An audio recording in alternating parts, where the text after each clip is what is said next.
Well, good morning and welcome to the fifth and final webinar in our 101 Insolvency series, which has been brought to you by the Recovery Insolvency Specialists Association in the BVI and BVI Finance.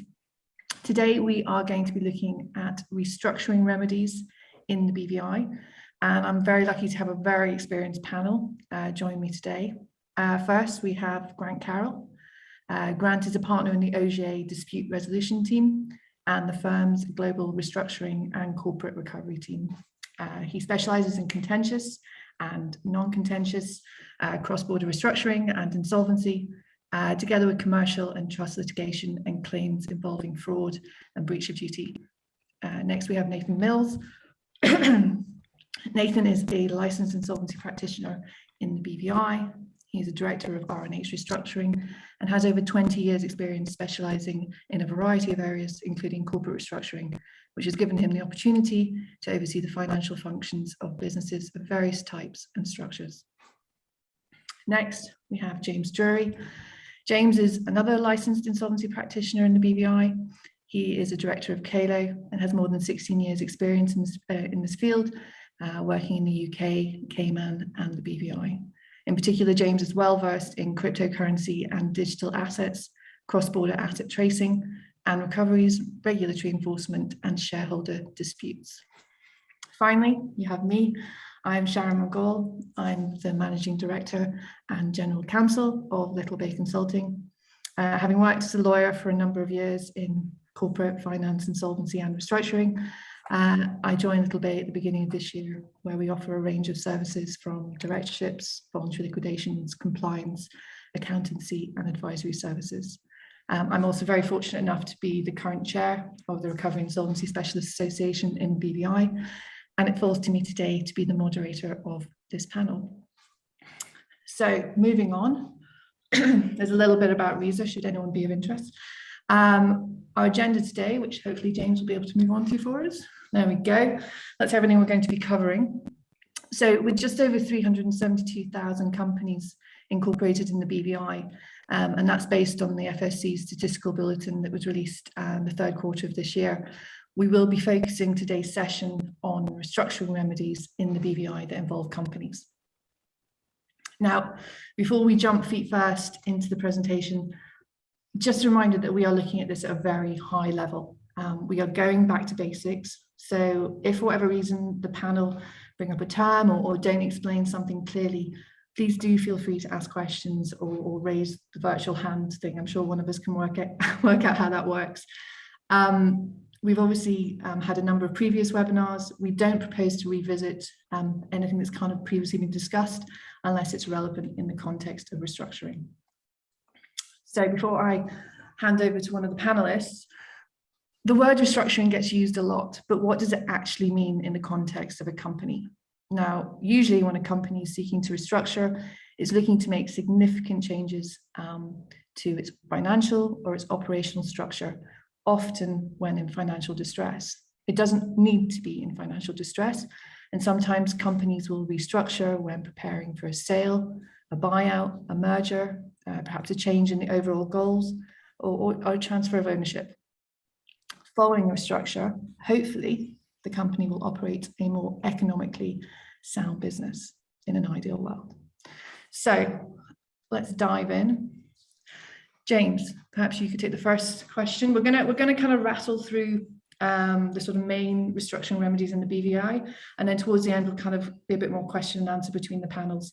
Again, do feel free to jump in. So James, what are the restructuring options in the BVI and what legislation are they set out in? Thank you, Sharon. Okay, good morning, everybody. To kind of set the table, I'm going to explain what the various restructuring options are in the BVI and, as Sharon said, point to what legislation they're in. There are a number of different restructuring options available to both company, the creditor, the debtors, depending on really what the specific fact pattern is and what the challenges that those companies are facing at that particular time. I'll list them out, explain where they are, and then each of us are kind of going to talk through at a very high level what that process is and how they all work.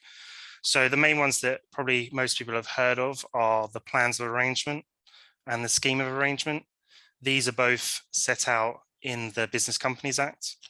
Another one which is possibly not as widely used, but is another form of restructuring, is the CCA, so a company creditors arrangement.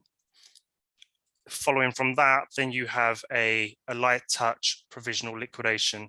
The light touch provisional liquidation is an Insolvency Act remedy, usually via the court, and is usually used in conjunction with one of those schemes or plans. I think that sets out the main bulk of what we're going to talk to today. I think, Sharon, do you want me to move on to how those processes start? Yeah, I mean, so you've sort of mentioned the various remedies. Of those you've mentioned, which of those do I need to go to court for? Do I need to go to court for all of them, or are there potentially out of court options? So most of them are via the court. So your plan, your scheme of arrangement are all the court. The only one that's not out of the four is the CCA. That is an agreement with your creditors to comprise a debt outside of the court process. So the provisional liquidation, the light touch, again, that would be a court process as well.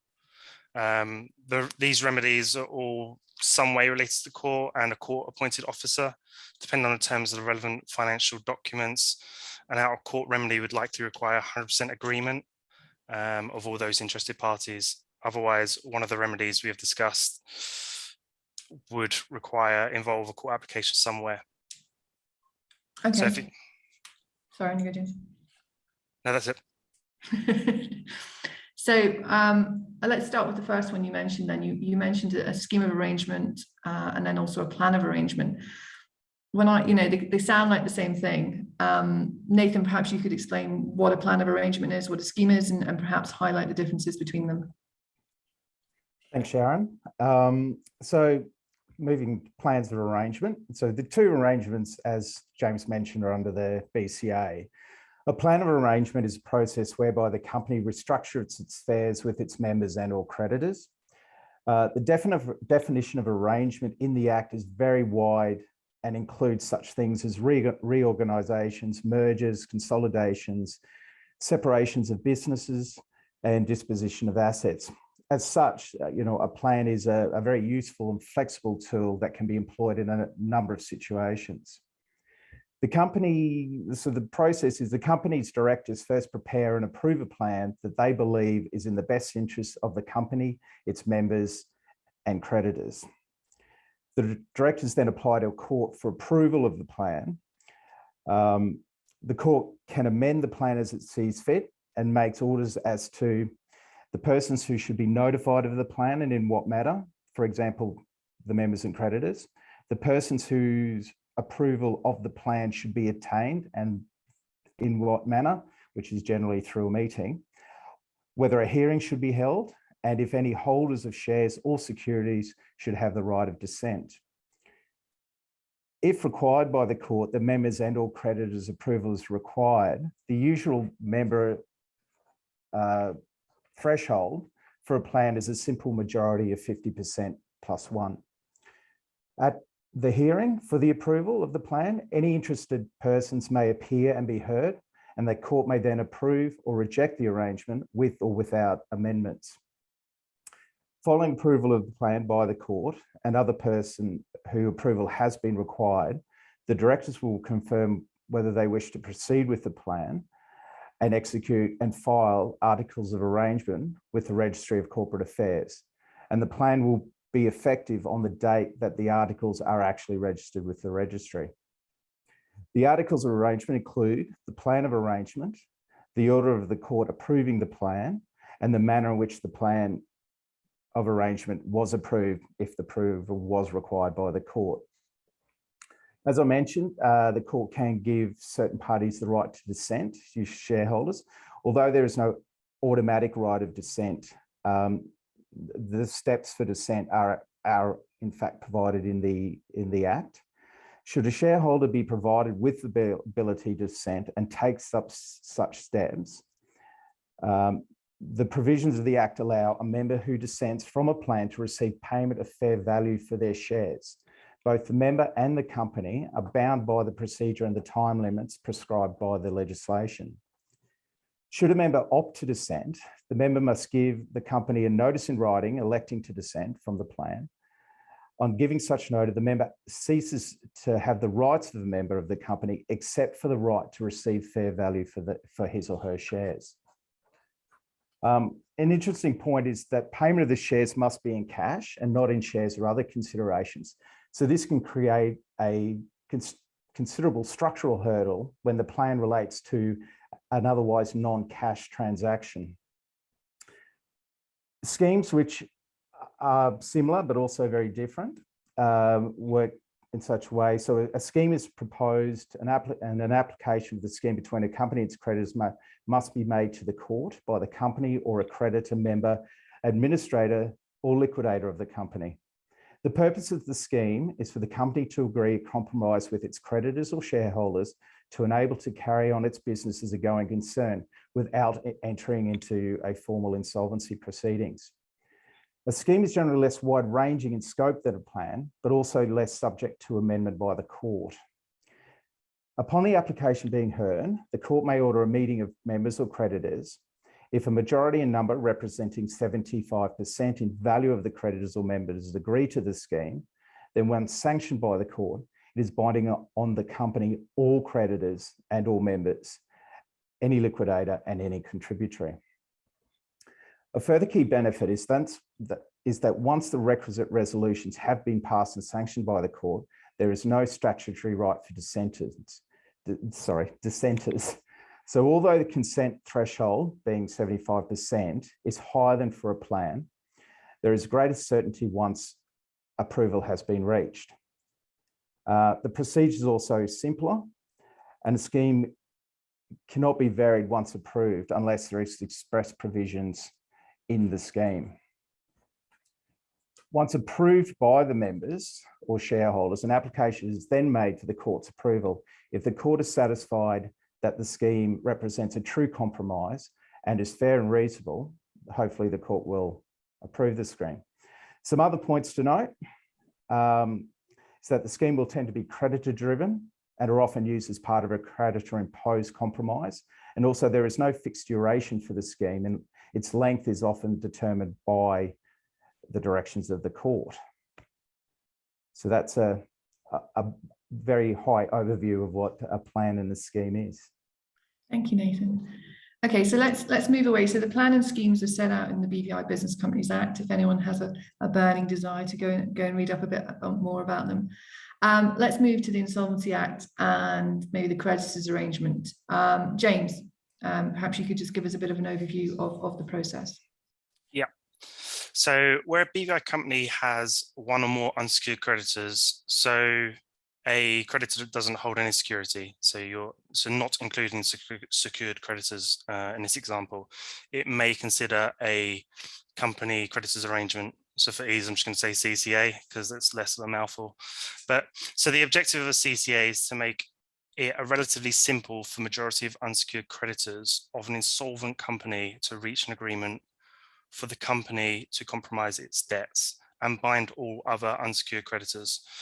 A compromise with one or more creditors generally involves an agreement between a borrower and a creditor in which a creditor agrees to accept less than the full amount it is owed in satisfaction of an outstanding debt. It's similar to a company voluntary arrangement in the UK, if anyone has come from the UK and have done those.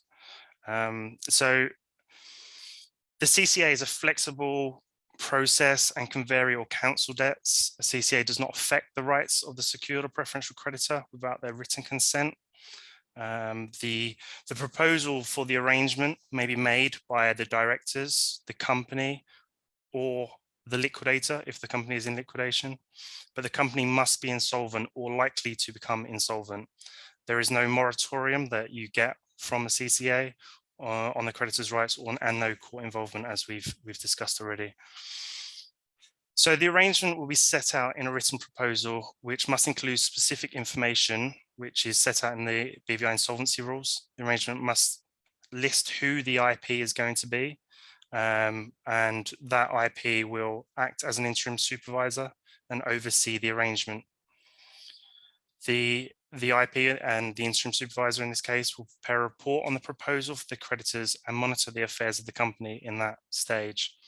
He'll call a creditors meeting, or she, and consider the arrangement within 28 days of their appointment. If the creditors approve the arrangement by 75% in value of those present at the meeting, the arrangement can take effect. If approved, the arrangement binds all creditors of the company, including any dissenting creditors and creditors who were not present in the meeting or who did not have notice of it. There are safeguards for creditors who are unfairly prejudiced to apply to the court for relief, and this does not affect the rights of a secured or preferential creditor. The duties and the power of a supervisor are set out in the arrangement. They'll usually include the powers to take control of the assets. The arrangement will terminate upon completion, i.e. once you've set out what you want to do within that arrangement and you've achieved that, then that will come to an end and you effectively hand the company back.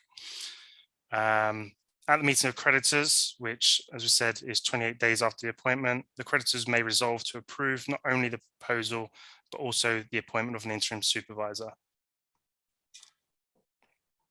So that's quite a quick overview of what a CCA is. James, you mentioned an interim supervisor is initially appointed. Does that change to the, sorry, excuse the bunny, as a field supervisor? And at what point does that occur? Yes, again, anyone who's done a CVA in the UK or been party to that, it's very similar to that. So in the UK, you would act as a nominee whilst you're preparing the proposal. And then at the creditors meeting, when they vote, you would then turn into the supervisor. So it's a similar case in the BVI, other than you're not a nominee, you're an interim supervisor. And then at the creditors meeting, you become, if voted, obviously, the supervisor. So I suppose there is a risk that someone else could be appointed instead of the acting interim supervisor. Yeah, creditors can obviously put forward their own IP. Okay. So the CCA seems like a fairly straightforward process, which benefits the unsecured creditors. But if such a proposal is perhaps rejected, obviously we need to look at other options. Grant, in the last few years, light touch provisional liquidations are being mentioned more and more, particularly in the offshore. There's obviously the recent Constellation case, which we will come on to shortly. But perhaps, first of all, could you explain what is a provisional liquidation and then explain what is a light touch provisional liquidation in the context of a restructuring? Yeah, certainly can, Sharon. And thank you very much for the kind words at the beginning, and hello to everyone else listening to the webinar. So if we take provisional liquidation, the history of it is generally linked to liquidations and liquidators themselves. So we think of people appointed to gather in the assets of the company. The evolution there was that you would appoint a provisional liquidator to be appointed over the company itself, take control of the company and preserve assets pending a formal liquidation. So the idea was to effectively protect and preserve as opposed to gather in, and they would have very far-reaching powers. The provisional liquidator would be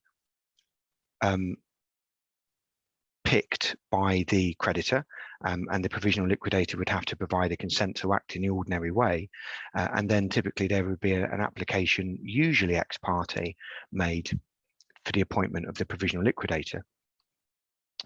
More recently, and in fairness in other jurisdictions, the law developed in such a way that a provisional liquidator could be appointed to support a restructuring. So this would be a provisional liquidator in place, not purely to take over the company and protect its assets, but to try and work with the company and the creditors to pursue a consensual means of restructuring the debts and trying to get a better outcome than a fire sale at the end of a liquidation. We've imported that jurisdiction here into the BVI, at common law jurisdiction as well as under statutory provisions, to assist. It has been used in places like Cayman and Bermuda for quite some time, but we now undeniably have the same jurisdiction here. Now, something to remember is that there is not an automatic moratorium on any claims being brought, and secured creditors are not caught by the terms of provisional liquidation. So a secured creditor can still go in, take their asset and sell it for the benefit of themselves to recoup their losses. However, it is possible to apply for a stay at the point of appointment for a provisional liquidator, such that other unsecured creditors can't simply apply for a liquidation. The other good point for a company is that you can only have one live originating application at any one stage. So if another creditor wants to apply to appoint their own liquidators, another company, another firm, for example, then they would have to apply within that same set of proceedings, and therefore that would effectively, or should, give the company notice.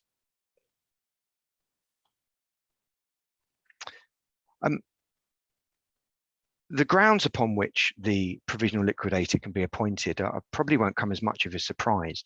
The company really does need to be in financial distress, and you don't have to have a final plan or restructuring process in mind or completely nailed down. However, you do need to be moving in that direction. The better evidence you can provide that the company is dealing with its creditors and dealing with all its stakeholders to try and get a better outcome than a free-fall liquidation, then the more likely you are to get the appointment.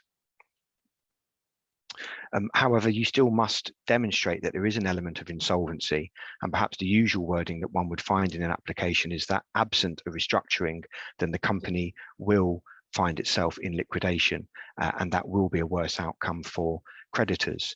A development that we're seeing more recently is the need to supply some form of liquidation analysis of the company to show the court and indeed other stakeholders in due course what the outcome is likely to be for a full liquidation, and then you would be making the argument that the restructuring provides better outcome. For example, let's say 50 cents in the dollar as opposed to 10 cents in the dollar in a free fall liquidation. I mentioned that it is one of the in-court remedies, and an interesting point in relation to the provisional liquidation is that an interesting point in relation to provisional liquidation and liquidations is that the main application has to be determined within 6 months. So in the course of a provisional liquidation, we need to keep moving forwards, and we have to apply after the first 6 months for an extension, and that is an extension of 3 months. It's possible to do that, and there's no limit on the amount of extensions that you can have. A provisional liquidation becomes terminated at the point when the restructuring takes place or the court otherwise makes an order. I won't go into too many other options around that because it is very case specific and depends entirely on what is happening at that stage. So Sharon, I think that's a bit of a whistle-stop tour of provisional liquidation there, and the light touch provisional liquidation specifically. Okay, thank you, Grant. That was very helpful. Staying with the light touch liquidation then, light touch provisional liquidation. Grant and James, I understand you were both involved with Constellation. Could you perhaps just give us a high-level summary of the case, and just to demonstrate how light touch provisional liquidations work in practice? All right, it's probably easier if I start. So Constellation as a company is an offshore drilling entity, and their job effectively is getting oil out of the ground. Most of their operations are in and around Brazil. That's where the rigs were physically located, so that's where the physical assets are. They were wanting to enter into a judicial restructuring in Brazil, but their offshore rigs were owned by BVI entities, and their financing was predominantly New York law governed.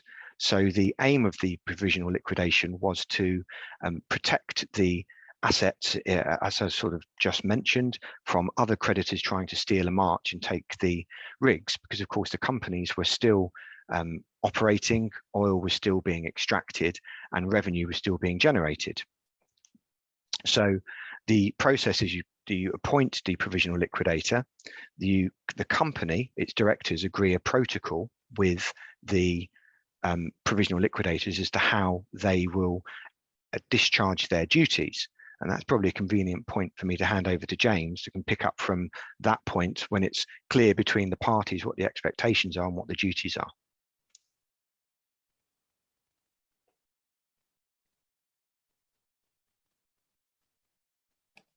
James, we seem to have lost your sound. Sorry. You are unmuted.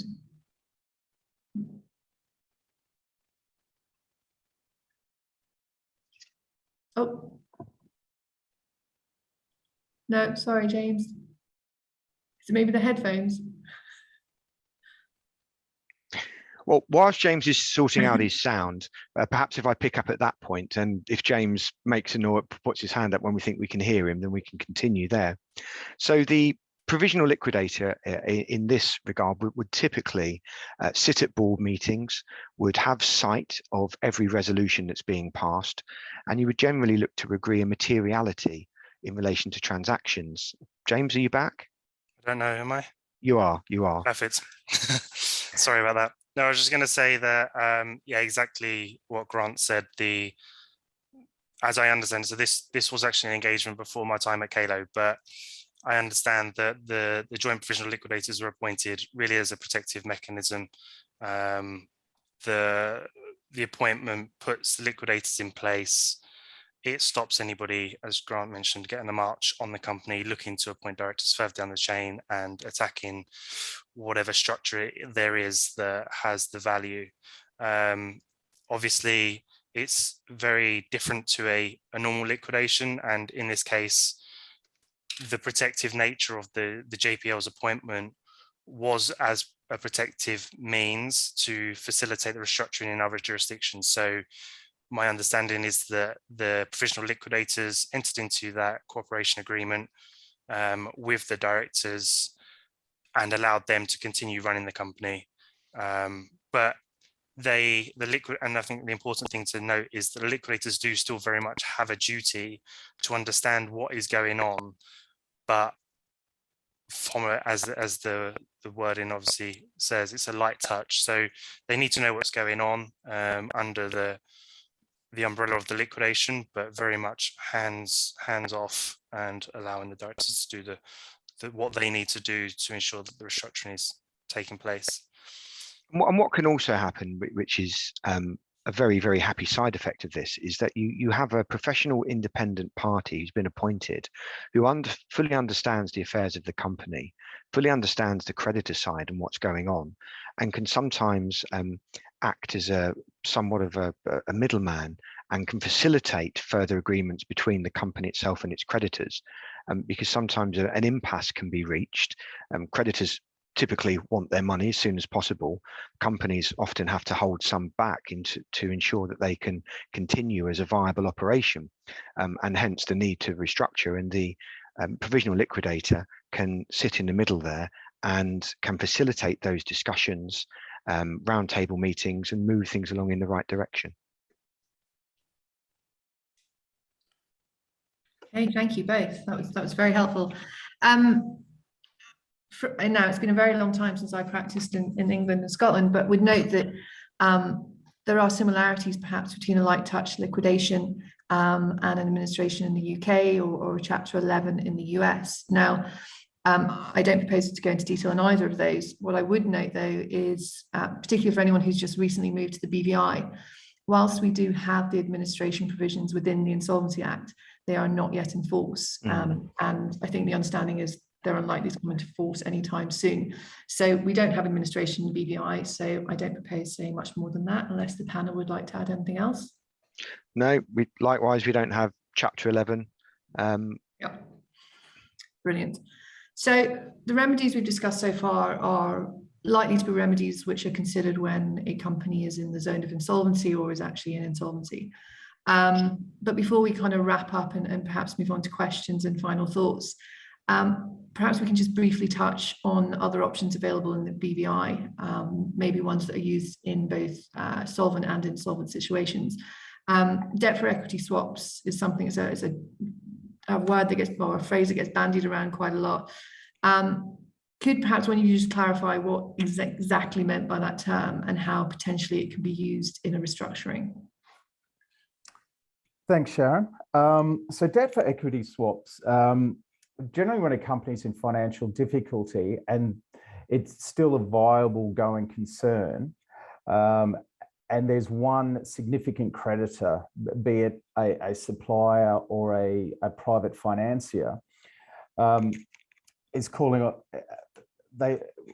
there's an understanding that the business is still viable. A debt for equity swap can be an effective way to restructure a company's capital and borrowings, and in doing so, strengthen its balance sheet and deal with its issues such as overgearing.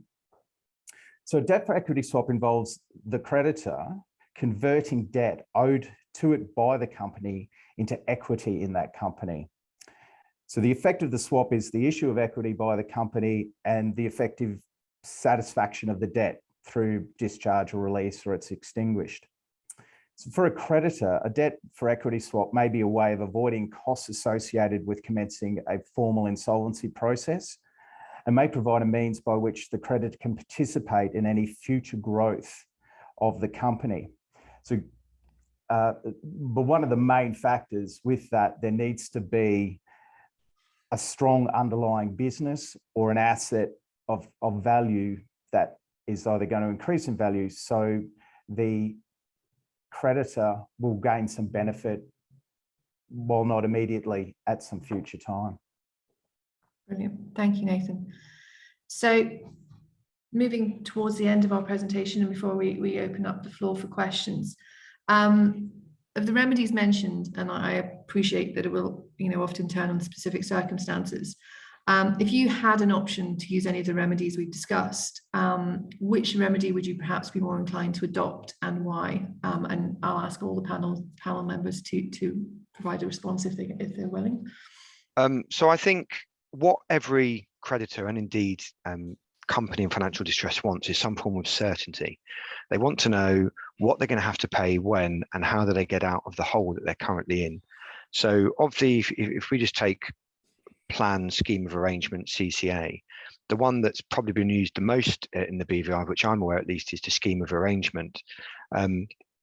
You call the meetings and everyone in the same class gets the same treatment. That might be crammed down, that might be delayed payments, whatever the negotiation is and whatever the 75% vote on, or the majority present and voting representing 75% vote upon. So that's probably the one I think is the most likely to be used going forwards.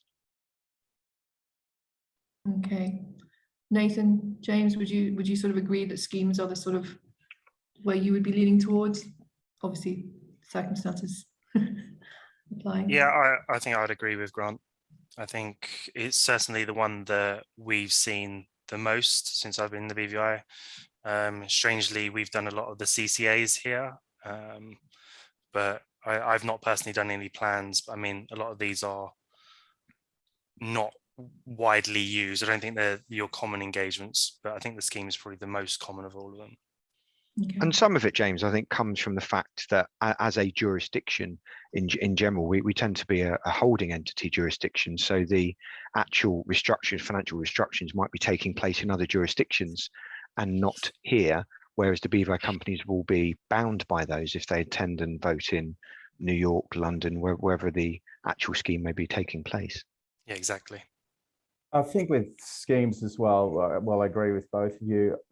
I do think, given that the light touch provisional liquidation is becoming more prevalent and probably more understood in places like Hong Kong, notwithstanding what's going on in the court in Hong Kong, we may see that being more and more used, and perhaps moving away from schemes as a general rule.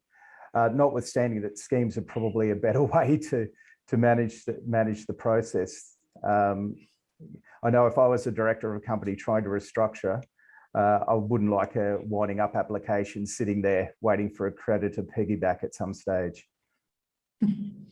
I think all of these forms of restructuring are all very different. And I think as either the lawyers or the IPs, I think it takes a lot of thought that goes into how these work in practice. I think there's not many of these that I've actually seen work. I think either the directors or the company of those are unrealistic in terms of what they think will happen, how, if at all, they're going to change anything. It's not just about getting free credit from their creditors in a kind of a bit of breathing room. They ultimately need to identify what was the problem. Why is it where you are now? What are you changing? Like, otherwise, if it's not sustainable and it's not realistic, then what's the point of doing these restructurings? Because ultimately it's going to fail. And I think if you can get a lot of these within 12, 18 months, I think that's a lot more realistic. And I think you probably get your creditors on side a bit more. When I think you end up saying it's a 5-year arrangement, I think after 2 years, everyone loses a little bit of enthusiasm and starts going, okay, well, not much has changed.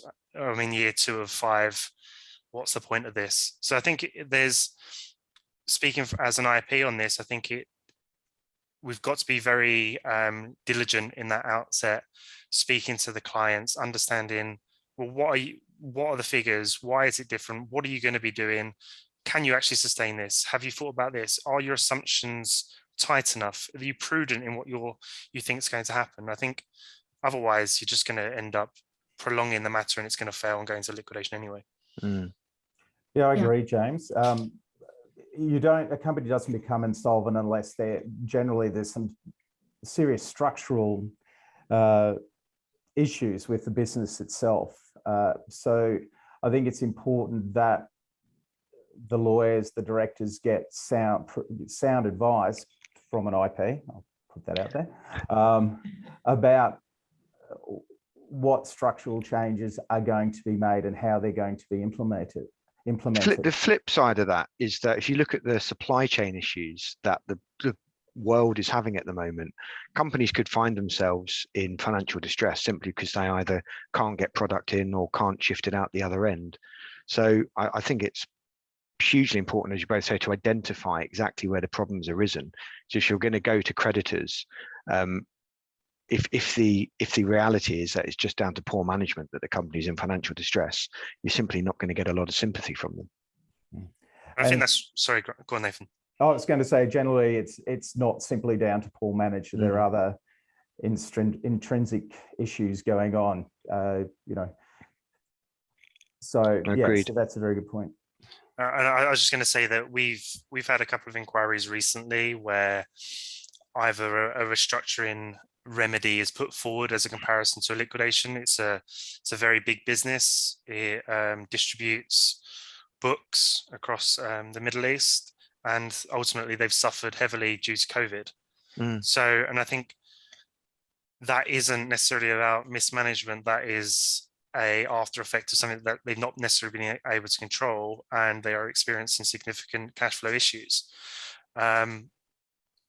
But will they have a business in 2 years' time? What are they going to change? And it is that comparison to a liquidation to see, okay, well, it does look like you have a decent business, but you still need to factor in that COVID is still about, and it doesn't seem to be going away anytime soon. So I think we are going to see a lot more inquiries about this, especially in the restructuring, and it's how they're going to be used. But as Grant touched on earlier, a lot of the restructuring is probably going to be within the subsidiaries or outside of this jurisdiction. So it's how they all kind of interlink. Well, thank you. Yeah, thank you, guys. That's very helpful. So I think one of the takeaways from today's webinar is that with any restructuring, we are normally looking for a better outcome than had we adopted a more traditional route and appointed a liquidator. All of you have pretty much answered my next question, which was, what should a client or a company be considering in the context of restructuring? And I think you've covered that off. One question which I think probably everyone on this webinar, and including the audience, will be able to relate to, is the question that all clients ask: what is the cheapest and what is the fastest option? I think the answer is how long is a piece of string, but if I offer the active core option, is that more affordable? Is that faster? In your experience, and again, I appreciate it will turn on the facts. So with the out of court options, you're generally looking for 100% consensual there. So every stakeholder has to agree to the deal. So you've got a couple of things at play. One is how much does it cost? Like, so how much are the lawyer fees, the accountant fees, the advisor fees in doing it? So that's your how long is a piece of string bit. The other bit that people don't necessarily factor in is what is the management cost on the business. If they're so focused on doing the deal to restructure their finances, then they're probably not focusing on doing the actual job part and making the widgets or whatever it is that they do. So you've got to factor that in. So James made a good point earlier. If something's going to take 2 years, but it's the same with a restructuring. If it's going to take 6, 8, 10, 12 months to negotiate, then what's the opportunity cost that's been lost in that period when they perhaps could have gone down a cram down route under one of the court options?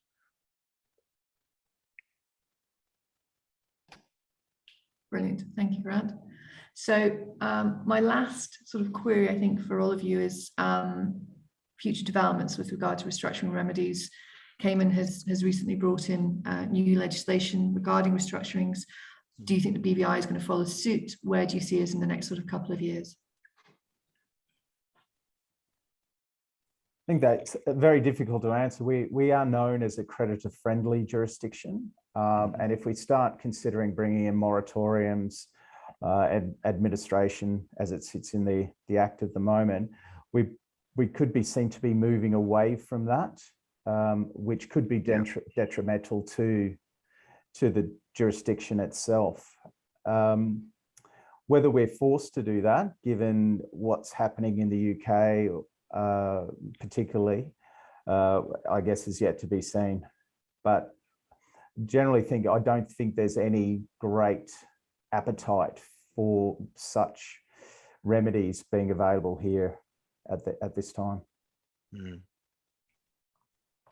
Yeah. Okay. Does anyone else have anything to add before we see if we have any questions in the box, which I'm about to open? Nothing from me. No. Oh, we have no questions. Oh no. I hope that means we've answered everything really well. I will give it a couple of minutes. If anyone else would like to ask a question, please do. Otherwise, I will take it that we've done such an excellent job that you don't need us to add anything further. Please do feel free to reach out to any of the panelists today and also on previous panels. Our contact details are on the slides, or I'm sure you can just Google us like everyone else does. Thank you to my wonderful panel. You guys have been amazing. I'd also like to thank all the previous panelists in the previous panels, RISA and also BVI Finance. Just to note before you all start ending the call, in November 2022, RISA, in conjunction with Insol, will be hosting the one-day offshore Insol conference in the BVI. We did it last in about 2016. More details will follow. If you are a RISA member, remember you get your Insol membership included, so it's well worth becoming a member of RISA. That's my only plug for today. Anyway, thank you all very much. We wish you all a very, very good day and all the best for the festive season. Thank you. Thank you, Sharon. Thank you very much, everybody. Thank you. Thank you, Sharon. Thank you.